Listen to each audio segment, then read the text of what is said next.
একজন দরবেশ কয়েকটি তোতা পাখি পুষতেন। তিনি সেই তোতা পাখিদের একটি কথা শিখিয়েছিলেন, শিকারী আসবে, খাবার দিবে, জাল পাতবে, ফেসে যেও না। তোতা পাখিগুলো কথাটা খুবই ভালোভাবে রপ্ত করেছিল।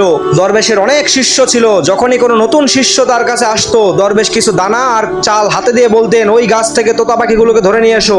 শিষ্যটি পাখি ধরতে গাছের কাছে যেতেই তোতা পাখিরা বলতে শুরু করতো, শিকারী আসবে, খাবার দিবে, জাল পাতবে, ফেসে যেও না।